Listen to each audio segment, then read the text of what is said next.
itaas ng 110. Pero saan po nyo kinuha? Lalo pa nga kung pag-uusapan natin, kanina may sinasabi si Nelson, 2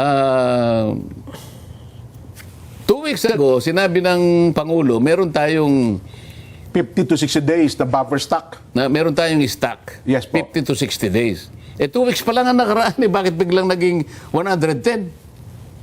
Kasi yan daw po yung dikta ng merkado, Sen. Kung magkano tinaas sa world market, agad-agad ay i-epekto daw po yun sa ating bansa. Dikta ng merkado o dikta ng kanilang ang kanilang kagustuhan na kumita ng limpak-limpak sa gitna ng pagdadalamhati at pasakit na dinaramdam ng ating mga kababayan.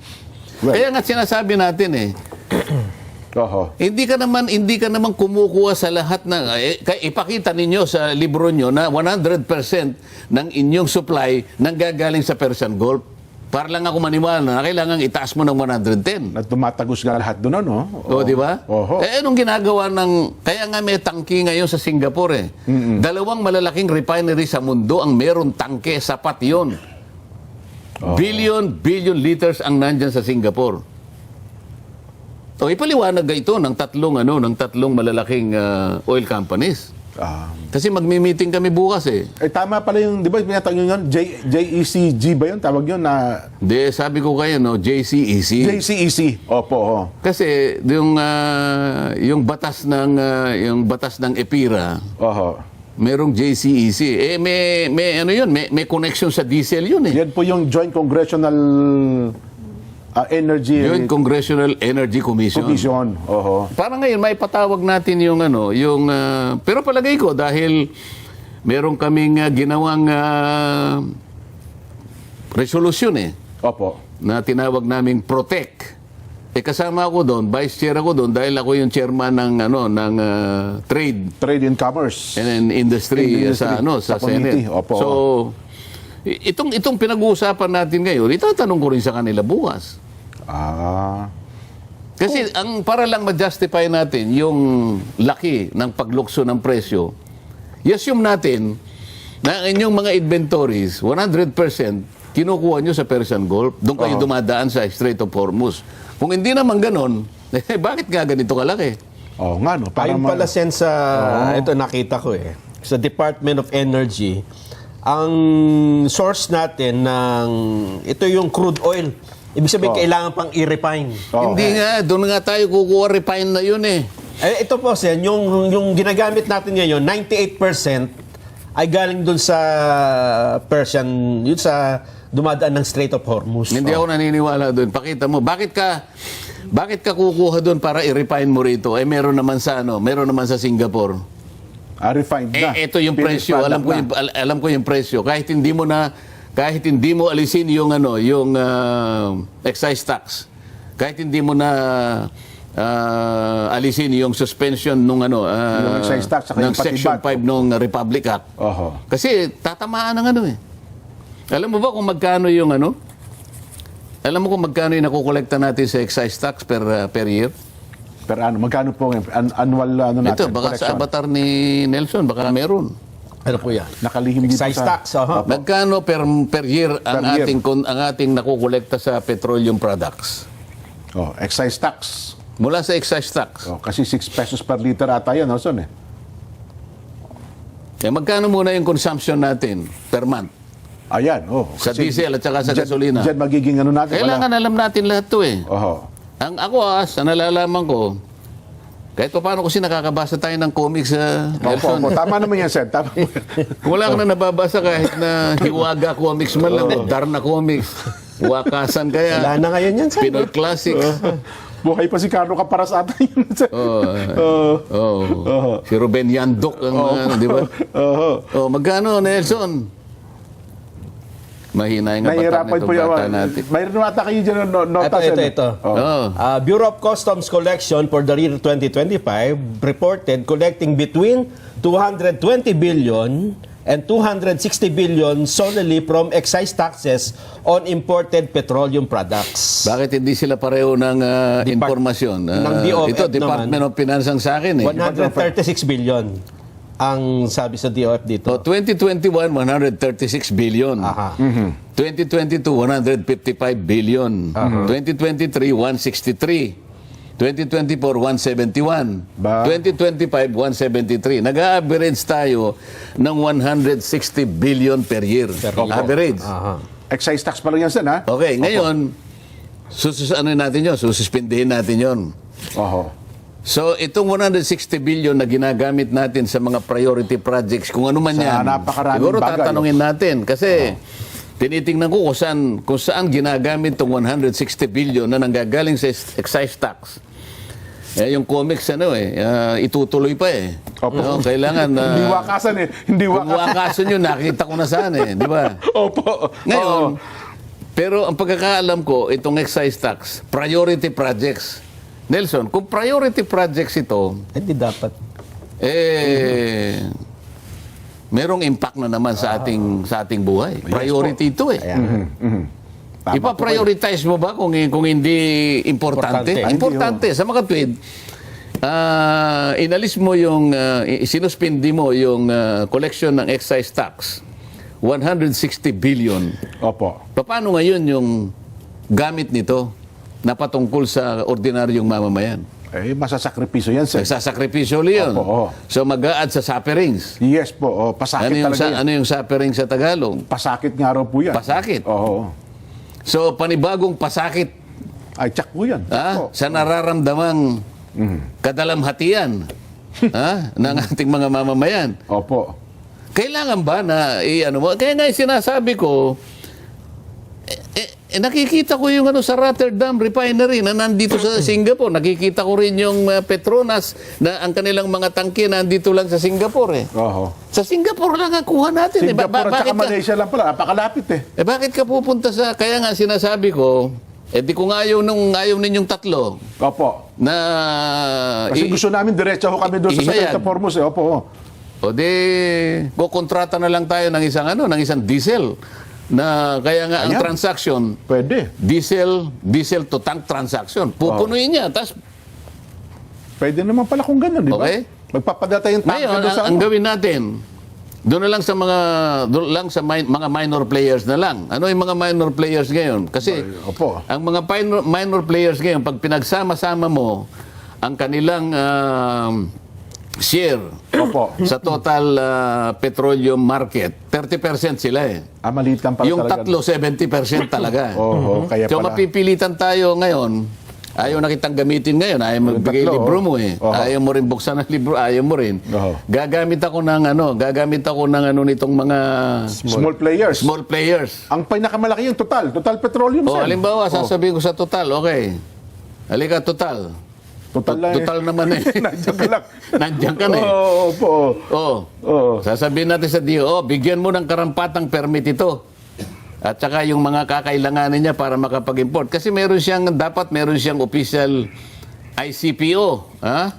Oho. Oo, meron siyang commercial invoice. Ganun pala yun. Oo, tapos meron siyang ATSC, yung Authority to Sell and Collect. Opo. Meron siyang DTA, Deep Authorization. In DTA, ito yung permit na ibinibigay para manually ma-inspect niya yung nilalaman nung Anong tanker Nung mo? tangke. Opo. Oo.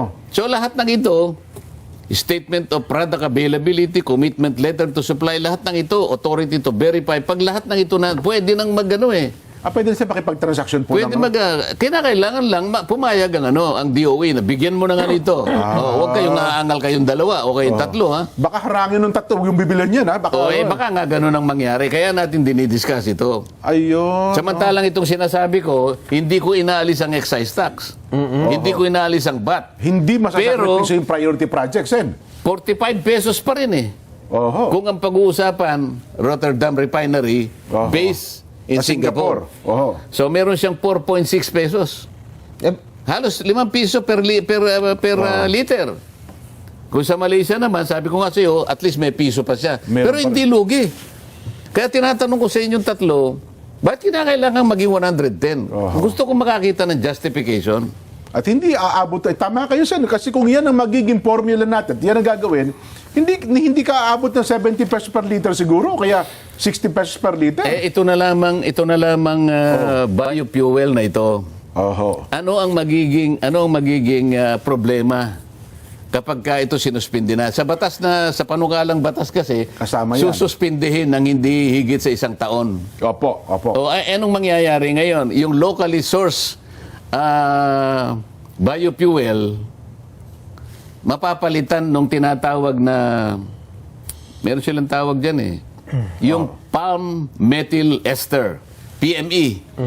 Yung sa atin kasi coconut Coconut, opo. methyl ester, CME. Oho. So mapapalitan ng CME natin ng PME. Oho. PAM. So ano mangyayari sa local industry? Ito yung problema. Bagsak na naman Madi-displace tayo. madi-displace ngayon yung CME natin. Maapektuhan, sinasabi ko nga sa iyo, yung presyo ng kopra. Opo. Mahihina yung farm gate income ng mga farmers natin Opo, sa yung mga magniniyog. magniniyog, ano? Opo, oo. O, ano mangyayari doon sa pre-excess ng supply natin? Makikipag-compete ka sa export Aha. na very competitive ngayon. Nako. Ang daming substitute sa sa biofuel na nanggagaling sa coconut ngayon eh. Opo. So, yung industry ngayon, pagsasakripisyo to. So, ang dami kagad ginawa, aalisin ang excise tax, 160 billion. Paano yung pinaggagamitan nito kung pag-uusapan ay yung pananggalang para sa mamamayan? Oho. O, edi ngayon, problematic yon. Isususpindi mo yung gamit ng locally sourced biofuel, Aha. mag-i-import ka sa, kasi ang kanilang threshold dapat hindi tataas ng 5% yung cost ng fuel pagka binlend mo eh. Opo. Mahal kasi daw yung coconut oil. Oo nga. Mahal. So mag-i-import Mag-i-import, ngayon. opo. O madi-displace ngayon yung locally sourced biofuel natin. Wala ng ano. Oo. Paano ngayon yun? Ang assumption ba natin yung CME, ito yung coconut methyl ester at saka yung palm methyl ester. Ano ba yun? Talagang yung replacement, yung ba parehong-pareho ba yung kanilang karakteristik? PAM tsaka ng coconut. Oo, Ano? ibig ba sabihin ano ba ang epekto kaya niyan? Oho. Paano yung halimbawa, yung ano na lang, yung performance ng engine mo, kung halimbawa, sasakyan, halimbawa, kung- ano na ba yun? Na-test na ba yun? Oho. Oo. Meron pa tinatawag na cold flow behavior. Kukwentahin mo pa yun, ano?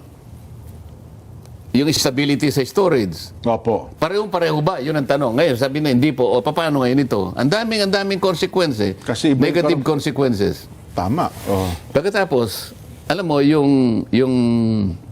biofuel, hindi lamang siya pang-suporta sa ating energy sector. Gano lang yun, parang 2% o something lang yun eh. Yes po, napakaliit lang yan. Pero sir. kaya ginamit yung mandatory sourcing ng local biofuel Opo.